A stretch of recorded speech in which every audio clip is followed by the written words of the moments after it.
우리 하나님의 말씀 함께 봅니다. 하나님의 말씀은 마태복음 24장 3절에서 14절입니다.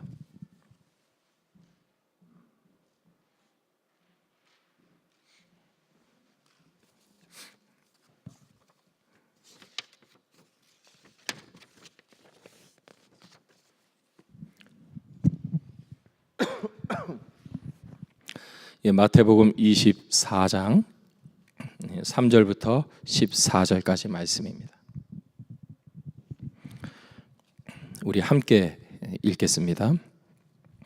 예수께서 감람산 위에 앉으셨을 때에 제자들이 조용히 와서 이르되 우리에게 이르소서 어느 때에 이런 일이 있겠사오며 또 주의 임하심과 세상 끝에는 무슨 징조가 있사오리이까. 예수께서 대답하여 이르시되 너희가 사람의 미혹을 받지 않도록 주의하라. 많은 사람이 내 이름으로 와서 이르되 나는 그리스도라 하여 많은 사람을 미혹하리라. 난리와 난리 소문을 듣겠으나 너희는 삼가 두려워하지 말라. 이런 일이 있어야 하되 아직 끝은 아니니라. 민족이 민족을 나라가 나라를 대적하여 일어나겠고 곳곳에 기근과 지진이 있으리니 이 모든 것은 재난의 시작이니라. 그때에 사람들이 너희를 환난에 넘겨 주겠으며 너희를 죽이리니 너희가 내 이름 때문에 모든 민족에게 미움을 받으리라. 그때에 많은 사람이 실족하게 되어 서로 잡아주고 서로 미워하겠으며 거짓 선지자가 많이 일어나 많은 사람을 미혹하겠으며 불법이 성함으로 많은 사람의 사랑이 식어지리라. 그러나 끝까지 견디는 자는 구원을 얻으리라. 이 천국 복음이 모든 민족에게 증언되기 위하여 온 세상에 전파되리니 그제야 끝이 오리라.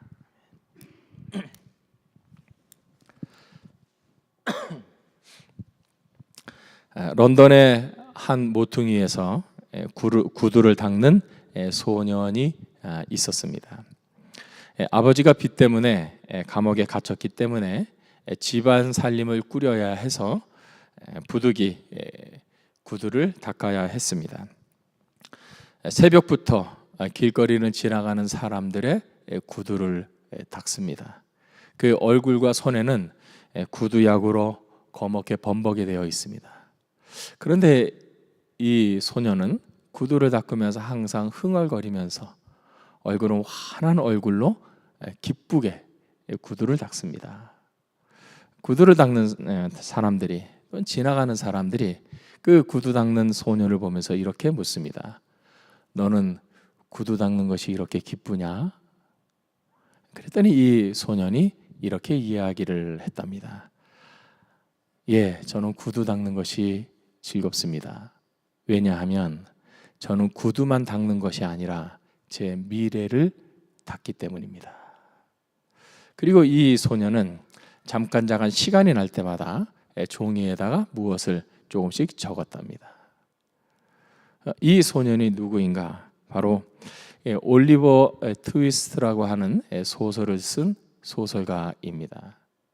그의 이름은 찰스 디킨스입니다. 여러분, 우리는 다 현재를 즐겁게 살고 싶어 합니다. 그러나 현재를 어떻게 즐겁게 살 수 있을까요? 그 현재가 미래와 연결된 현재일 때에 현재가 즐겁습니다. 미래를 세우고 미래를 밝게 하고 미래의 목표를 이루는 현재일 때 그 현재가 진정한 기쁨의 현재가 되는 것입니다. 윤리학자인 슐레어의 4가지 가치 기준이 있습니다.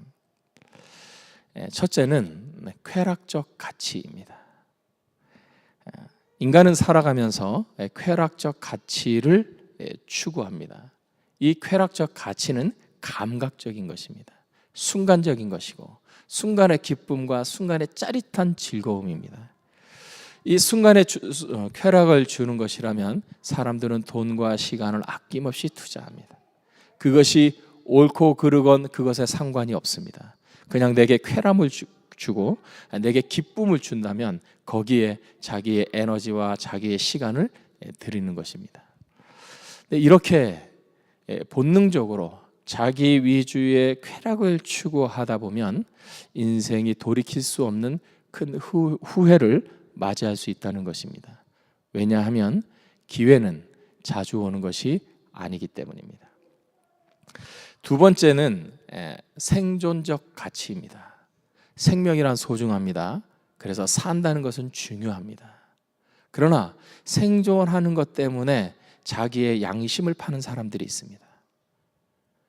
먹고 살아야 하기 때문에 거짓말을 합니다. 내 살기 위해서는 불법을 행하고 남에게 해를 끼칩니다.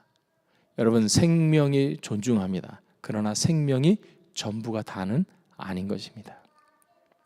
세 번째는 정신적 가치입니다. 소위 성취감을 말합니다. 어떤 목표를 세우고 그 목표를 성취하는 것입니다. 사람들에게 이름을 기억나게 하고 사람들로 하여금 내 존재를 인정받게 하는 그 정신적 가치입니다. 그러나 여러분, 우리가 인생을 또 깊이 생각해 보면 이 정신적 가치라는 것도 다 쓸데없습니다. 왜냐하면 시간이 지나가면 다 잊어질 테니까요. 그냥 회자되는 이름뿐일 것입니다. 이 또한 끝까지 붙잡아야 될 가치는 아닌 것입니다. 마지막 이 슐레어 교수는 마지막 가치를 이야기합니다. 그것은 바로 신성한 가치입니다. 절대자에 대한 믿음, 하나님께서 내게 주시는 죽음을 넘어서는 소망에 대한 가치, 영원한 가치를 의미합니다. 여러분, 이 가치, 이 영원한 가치를 얻지 못한다면, 영원에 대한 소망이 없다면 모든 것이 다 헛될 수밖에 없습니다. 우리는 이 땅에서의 삶이 끝난 후에 영원한 세계로 들어가기 때문입니다. 오늘 주님이 제자들에게 그 말씀을 하고 계시는 것입니다. 제자들이 먼저 예수님께 정말 중요한 내용을 질문합니다. 선생님, 우리에게 좀 알려주십시오. 주님께서 임하시는 날과 이 세상 끝에는 어떤 징조가 일어납니까? 주님이 천국에 가셨다가 이 땅에 다시 오실 그때가 이 세상 마지막 날인데, 주님께서 다시 오시는 이 세상 끝날에는 어떤 일들이 일어납니까? 우리가 무엇을 보면서 이 세상의 끝, 종말이라는 것을 알고 예수님이 곧 오신다는 것을 알 수 있겠습니까? 이렇게 제자들이 예수님께 질문을 합니다. 예수님은 이 세상의 종말 때에, 이 역사의 종말 때에 일어날 일을 몇 가지를 제자들에게 이야기해 주십니다. 여러분, 이것이 약 2000년 전에 예수님께서 제자들에게 주신 말씀이라는 것입니다. 이것이 예수님의 이 말씀이 오늘날 세계에서 일어나고 있는 이 일들과, 현재 일어나고 있는 일들과 얼마나 연관이 있는지를 여러분 생각해 보십시오. 예수님께서 세상 종말에 일어날 몇 가지를 말씀하셨는데 그 중에 첫 번째가 5절입니다. 5절을 보시면 이렇게 말씀합니다. 많은 사람이 내 이름으로 와서 이르되 나는 그리스도라 하며 많은 사람을 미혹하리라. 첫 번째로 예수님께서 말씀하신 이 말세, 종말의 징조는 거짓 그리스도, 거짓 하나님, 거짓 메시아, 거짓 구원자들이 세상에 출몰한다는 것입니다. 얼마 전에 이단 세미나를 이곳에서 했습니다. 이단 전문가를 모시고 한국의 이단에 대해서 저희가 강의를 들었습니다. 강의를 들으면서 막연하게 알았던 내용, 참 이단이 많구나. 이단이 많으면 3단은 얼마나 더 많을까. 여러분, 한국에 이단이 많습니다. 자칭 하나님이라고 하는 사람도 있습니다. 자기가 예수 그리스도가 이루지 못한 과업을 이루는 메시아라고 말하는 사람이 있습니다. 자기가 자칭 성령이라고 이야기하는 사람이 있습니다. 그런데 이것은 단지 한국에만 국한된 이야기가 아닙니다. 이 현재 나라 중에서 가장 기독교인이 많은 나라가 어딘 줄 아십니까? 중국입니다. 중국 기독교인이 1억을 넘어갑니다. 그런데 이 중국 기독교에 어려운 문제들이 생긴답니다. 그것은 무엇인가 하면 자칭 예수라고 하는 사람이 중국 사회에 나타난다는 거예요. 중국에도 자칭 예수, 자칭 그리스도, 자칭 메시아라고 주장하는 악한 사람들이 있어서 사회가 혼란스럽다고 합니다. 우리는 하나님을 부를 때 하나님 아버지 이렇게 부릅니다. 그런데 이 에드먼턴에 있는 어느 이단은 어머니 하나님을 이야기합니다. 하나님 어머니. 주기도문을 봤어요. 하나님 어머니예요. 여러분 절대로 속지 마십시오. 주로 어디서 포교를 하느냐? 대학에서 포교를 한다고 그래요. 이 단이라고 하는 것은 다를리의 끝단자. 처음에는 성경을 들고 나옵니다. 그러나 나중에 자세히 들어보면 성경이 아닌 내용을 얘기하고 있어요. 예수님이 말씀하셨습니다. 거짓 그리스도가 나타날 것이다. 두 번째로 종말의 때에 나타나는 징조 현상은 전쟁이 곳곳에서 일어날 것이라고 주님은 말씀하셨습니다. 6절에 보면 난리와 난리 소문을 듣겠으나 7절에 민족이 민족을 나라가 나라를 대적하여 일어나겠고 제가 굳이 구체적인 예를 들지 않더라도 지금 세계 곳곳에 많은 전쟁이 일어나고 있는 것을 압니다. 인종 간의 전쟁이 일어납니다. 나라 간에 서로 지금 긴장 관계가 있습니다. 강대국들이 서로 국경에서 긴장 관계를 가지고 있습니다. 얼마 전에 뉴스를 들으니 소말리아에서는 비상사태를 선포했다고 합니다. 아프리카건 아시아건 유럽이건 테러와 전쟁과 분쟁으로 인해서 공포에 떨고 있습니다.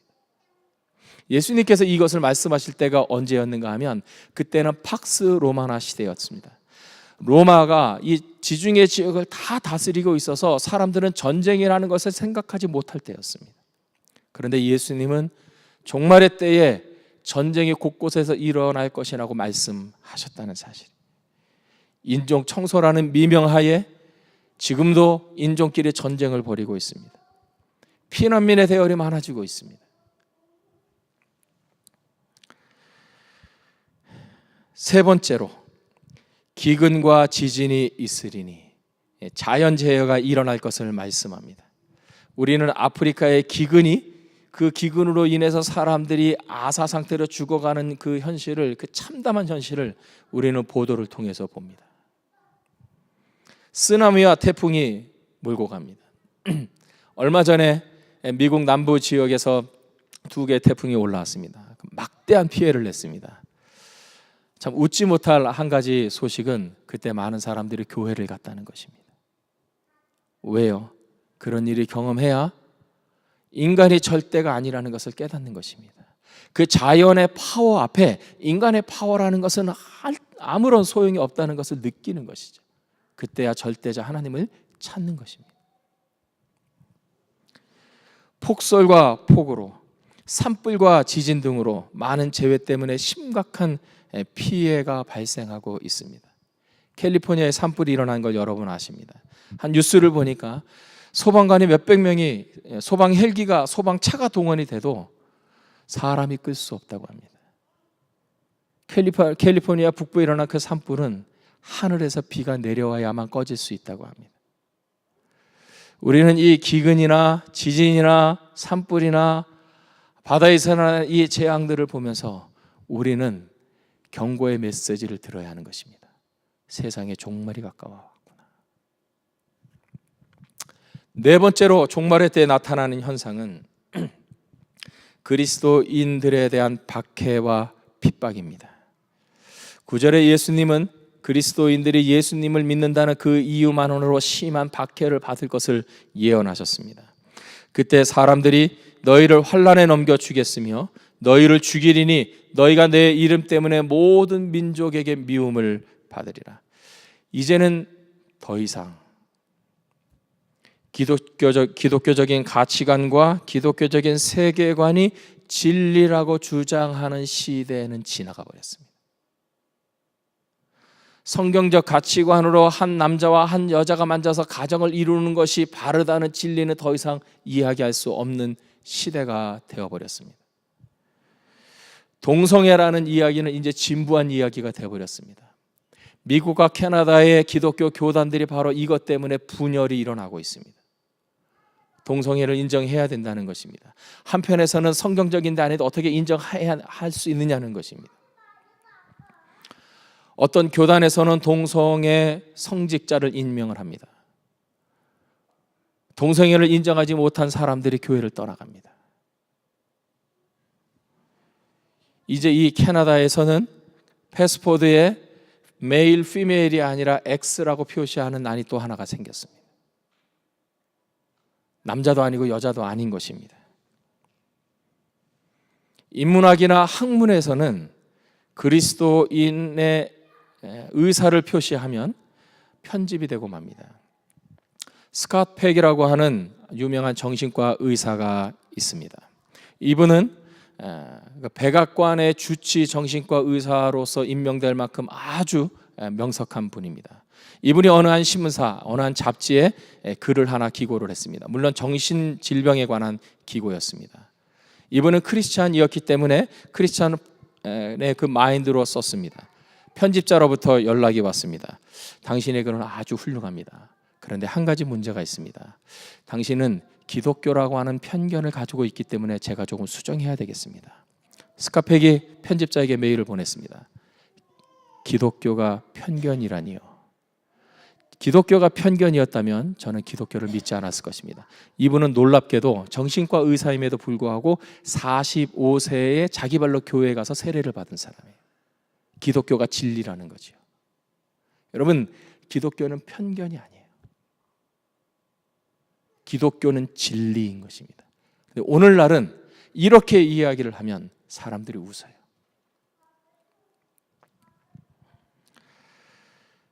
몇 년 전 로마 교황인 프란체스코 이 교황은 스페인과의 한 보도에서 이런 이야기를 했습니다.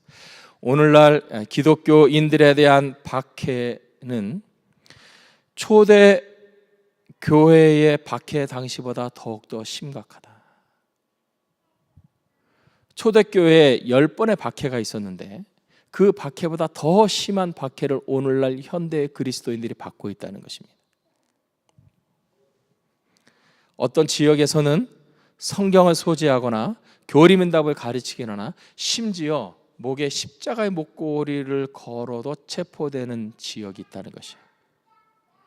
우리는 지금 평화롭고 제한이 없는 곳에서 살아서 그렇지, 우리가 기독교의 이름으로 세상에 나가면, 거리에 나가서 외치면 우리는 금방 체포될 것입니다. 마지막 5번째로 예수님은 가장 중요한 말씀을 하세요. 이상의 4가지는 종말 때에 일어나는 것이, 종말이 시작되면 나타나는 징조들입니다. 그러나 예수님은 이 14절에서 종말의 종말, 종말의 마지막, 그 마지막이 어떤 일이 일어나느냐를 우리에게 알려주셨습니다. 14절은 이렇게 말씀합니다. 우리 14절 다 같이 한번 읽겠습니다. 14절 말씀 시작. 이 천국 복음이 모든 민족에게 증언되기 위하여 온 세상에 전파되리니 그제야 끝이 오리라. 천국 복음이 모든 민족에게 증언되기 위하여 온 세상에 전파되리니, 천국 복음이 전파되리니 그제야, 천국 복음이 온 세상에 전파될 그때야 이 세상의 끝, 역사의 끝이 오리라. 그때 예수님이 오신다는 말씀이에요. 이 모든 민족에게 천국 복음이 증거된다는 말은 무슨 말인가? 여러분, 오늘날 유엔에 가입되지 않은 전 세계의 국가가 242개국입니다. 근데 이 242개국에 다 복음이 들어갔어요. 사우디아라비아에도 복음이 들어갔습니다. 이란에도 복음이 들어갔습니다. 북한에도 믿는 사람이 있는 것을 우리는 압니다. 가장 기독교인들이 적다고 하는 일본에도 복음이 들어갔어요. 나라별로 따지자면 전 세계 242개국의 나라에 다 복음이 들어갔어요. 그러면 이 마태복음 24장 14절을 우리는 어떻게 이해해야 하는가? 여기에 모든 민족이라고 하는 단어입니다. 여기에 모든 민족의 천국 복음이 들어간다고 했는데, 모든 민족이라고 하는 이 단어는 헬라어로는 에스노스라고 하는 뜻입니다. 근데 이 에스노스의 원래의 의미는 민족이라는 뜻이라기보다는 종족을 의미해요. 종족. 이 전 세계 이 지구상에 종족의 수가 11,000개입니다. 근데 이 11,000개의 종족들이 사용하는 언어가 7,000개 정도가 된다고 합니다. 그런데 이미 그것이 전체 성경이든지 아니면 낙권, 소위 말하는 쪽복음이든지 번역으로 되어서 들어간 그 번역된 언어가 3,000개가 된다고 해요. 그러니까 이미 3,000개의 언어로 복음이 들어갔어요. 하나님의 말씀이 들어갔어요. 중요한 것은 이 남은 4,000개의 언어입니다. 위클리프라고 하는 성경 번역 선교회에서 하나의 중요한 프로젝트를 시작을 하려고 준비하고 있습니다. 그것은 바로 2025년부터 아직까지 성경이 번역되지 않은 이 3,000개의 언어로 성경을 번역하라는 거예요. 지금 홍보를 하고 있고 자금을 모으고 있습니다. 3,000개의 언어로 하나님의 말씀을 번역하자는 거예요. 적어도 쪽복음 하나라도 번역하자는 거예요. 그래서 주님이 오실 날을 앞당기자는 거예요. 왜냐하면 마태복음 24장 24절의 말씀대로 모든 민족에게 천국 복음이 증거돼 그때야 끝, 세상의 끝, 역사의 끝, 주님이 재림하실 것이기 때문에. 여러분 2025년부터 스탠바이에서 시작한다고 생각해 보십시오. 어떻게 보면 우리 시대에 주님이 오시는 것을 우리가 육안으로 볼 수 있을 것입니다. 예수님이 우리에게 이 마태복음 24장에서 주시는 말씀은 바로 이것입니다. 때가 온다는 사실이에요. 역사의 종말의 때가 오고 인류의 종말의 때가 온다는 것입니다. 그러므로 준비하라는 것이에요. 우리는 어떻게 준비할까요? 우리는 어떻게 이 역사의 종말을 준비할까요? 주님은 오늘 본문에서 우리에게 크게 세 가지를 말씀합니다. 첫째, 미혹받지 말라고 말씀하십니다. 미혹받지 말아라. 유혹받지 말아라. 이단과 거짓 종교의 미혹을 받지 말아야 합니다. 어떻게 하면 우리는 이단과 거짓 종교의 미혹을 받지 않을 수 있습니까? 하나님의 말씀에 뿌리를 내려야 합니다. 여러분, 이단들도 성경을 가지고 포교합니다. 여러분, 제가 이제 이단의 이름을 들지 않아도 여러분 배를 초인종을 누르고 문을 두드리는 이단들 보시죠. 무엇라고 얘기합니까? 같이 성경 공부하십시다.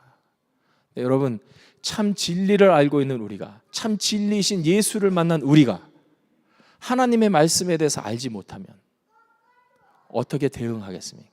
그들도 똑같은 우리와 같은 성경을 가지고 합니다. 그러나 해석이 달라요. 그래서 우리는 하나님의 말씀을 읽고 하나님의 말씀을 공부해야 하는 것입니다. 두 번째로 주님은 우리에게 말씀합니다. 두려워하지 말라. 여러분 옆에 분에게 좀 얘기해 주십시오. 두려워하지 마십시오. 이 세상에 전쟁이 일어나고 테러가 일어나도 놀라지 말라는 말씀이에요. 기근과 지진과 자연재해가 일어나고 천재지변이 일어나더라도 놀라지 말라는 것입니다. 주님은 분명하게 말씀하셨습니다. 이런 일이 일어나야 한다고 하셨어요. 이 역사를 주관하시는 하나님의 역사 시간 계획표에는 이런 일들이 일어나는 것이 이미 정해져 있다는 사실이에요. 왜 이런 일이 일어날까요? 그래야 사람들이 하나님을 생각하기 때문입니다. 그래야 사람들이 하나님을 두려워하기 때문입니다. 그래야 사람들이 하나님 앞에는 나오기 때문이에요. 한국에 있는 어느 큰 교회 목사님이 청와대 초청을 받아서 대통령을 면접을 하고 같이 점심 식사를 하게 되었답니다. 점심 식사를 다 마치고 이런저런 이야기를 하는 중에 그래도 이분이 목사니까 이 대통령에게 그렇게 이야기를 했답니다. 이제 성경을 읽으시고 교회 다니셔야지요. 저희가 그렇게 기도하고 있습니다. 그랬더니 대통령이 이렇게 얘기하답니다. 아유, 오시는 목사님들마다 성경책을 한 권씩 다 주셔서 저희 집에 성경책이 참 많습니다. 그래서 물었답니다. 이 목사님이. 그래서요. 대통령이 하는 말이 아니 뭐 그렇다는 얘기입니다. 예수 믿을 마음이 없는 거예요. 이 목사님의 다음 말씀이 참 재밌어요. 청와대에서 만나서 그렇지 그분을 교도소에서 만났으면 그렇게 대답했겠냐는 거예요. 청와대가 문제다. 여러분, 사람은 어려움이 없으면 하나님을 안 찾아요. 힘들고 문제가 생겨야 하나님을 찾는 거예요. 내가 상황이 절박하고 내 힘으로 해결할 수 없는 어떤 상황 가운데 처해서 그때 하나님을 찾는 거예요. 그게 우리예요, 여러분. 하나님은 우리의 이런 마음을 아세요. 그래서 때때로 우리에게 어려움을 주십니다. 우리에게 힘든 일을 주십니다. 표시해요. 내가 그만큼 너를 사랑해. 내가 너를 잊지 않은 것처럼 너도 나를 잊지 말아라. 하나님의 사랑의 메시지인 것입니다. 그래서 하나님은 말씀하세요. 두려워하지 말아라. 세 번째로 마지막은 주님이 우리에게 한 가지를 당부하셨습니다. 세상에 대해서 주님은 말씀하시며 천국 복음이 모두 종족, 민족에게 전파될 그때야 세상의 끝이 온다라고 말씀하셨어요. 어떤 사람들은 이 지구의 종말에 대해서 이렇게 이야기합니다. 핵폭탄이 터지는 세계적인 전쟁이 일어나면 지구가 멸망할 거라고 말합니다. 아닙니다, 여러분. 어떤 사람은 지구 온난화로 이 지구가 더워져서 북극에 있는 얼음이 다 녹고 그 얼음이 녹아서 홍수로 이 지구가 멸망할 거라고 얘기합니다. 아닙니다, 여러분. 우주에 대해서 관심 있는 사람은 어떤 큰 행성이 우주에 와서 우주에 충돌해서 이 지구가 멸망할 거라고 이야기합니다. 아닙니다, 여러분. 성경에 그렇게 말하고 있지 않아요. 예수님이 역사의 주관자가 말씀하시는 내용은 역사의 종말은 이것입니다. 천국 복음이 땅 끝까지 전파될 그때에, 세상 끝날까지 전파될 그때의 끝이 오리라. 그러므로 우리는 주님의 재림에 앞당기기 위해서라도, 주님의 재림을 조금 더 우리가 일찍 우리의 눈으로 보기 위해서라도 우리는 천국 복음을 전파해야 되는 것입니다. 그것이 바로 선교적 제자로서의 삶인 것입니다. 영국 캠브리지 대학에 C.T. 스터드라고 하는 학생이 있었습니다. 이 학생은 아주 우수한 학생이어서 수석을 늘 차지했던 학생입니다. 뿐만 아니라 크리켓도 아주 잘하는 그런 학생이었습니다. 크리켓으로 영국 전체 시합에서 금메달을 따기도 했던 사람입니다. 그에게는 이미 출세의 길이 보장이 되어 있었습니다. 어느 날 이 C.T. 스터드가 크리스찬 캠퍼스 집회에 참석했다가 그곳에서 예수님을 만났습니다. 예수님을 영접하고 그 순간 예수님께 자신의 삶을 헌신했습니다. 그 후 그는 선교사가 되어 중국으로 가겠다고 선포를 했습니다. 그리스도를 향한 그 열정 때문에 이미 보장된 부와 명예를 모두 버리고 중국 땅으로 갔습니다. 중국 땅에서 선교를 하는 동안 10여 년을 섬기는 동안 그는 탈진이 될 정도로 생명의 위협을 느낄 정도로 쇠약해졌습니다. 어쩔 수 없이 영국으로 돌아와서 다시 회복하면서 기회를 기다리고 있습니다. 회복하는 중에 그는 또 놀라운 이야기를 선포합니다. 이제는 다시 아프리카로 가겠다는 것입니다. 주위에 그를 아는 사람들이 다 말립니다. 제정신이 아닌 결정이라고 다 말립니다. 그때 이 스터드는 모든 시대의 그리스도인들에게 의미 있는 말을 하나 남깁니다. 그가 남긴 말은 이것입니다. 하나님의 아들 예수 그리스도가 이 땅에 오셔서 나를 위해, 나를 구원하시기 위해 십자가에 죽으신 것이 참으로 사실이라면, 그것이 참으로 사실이라면 내가 그를 위해 바치는 희생은 그 어떤 것도 지나친 희생이 될 수 없다. 하나님의 아들이신 그리스도께서 나를 구원하기 위해서 이 땅에 오신 것이 참된 사실이라면 내가 그분을 위해 나의 생명을 드리는 그 어떤 것도 참된 희생이 될 수 없다. 그리스도인은 누굽니까? 그리스도인은 그리스도의 희생을 아는 사람이에요. 그 희생을 경험하면서 사는 사람이에요. 그 십자가 때문에 구원받은 사람이에요. 그 십자가의 희생 때문에 우리는 기쁨을 누리는 사람입니다. 그 십자가의 희생 때문에 우리는 소망을 가지고 사는 사람이에요. 우리가 주님을 위해 드리는 어떤 희생도 참된 희생이 될 수 없고, 그리스도의 희생을 덮을 수 있는 위대한 희생은 될 수 없는 것입니다. 우리는 어떻게 살아야 하는가? 천국 복음을 전파하는 자입니다. 너는 말씀을 전파하라. 때를 얻든지 못 얻든지 항상 힘쓰라. 오늘날 우리 한 사람 한 사람이 추구해야 할 삶은 바로 이것입니다. 선교적 제자, Missional Discipline of Jesus. 우리가 선교적 제자로서의 삶을 가지고 우리 주위에 있는 사람들에게 복음을 전하고, 나아가서 주님의 명령대로 땅 끝까지 복음을 전할 때, 우리는 구름을 타고 천사들의 승리의 빵빠레를 울리면서 이 땅에 오시는 그 주님을, 재림하시는 그 주님을 기쁨으로 맞이하게 될 것입니다. 그때까지 믿음으로 끝까지 견디십시오. 주님 오실 그때까지 복음을 전하십시오. 선교적 제자의 삶을 사십시오. 주께서 여러분의 삶을 붙들어 주실 줄을 믿습니다. 여러분을 사용하실 줄을 믿습니다. 기도하겠습니다.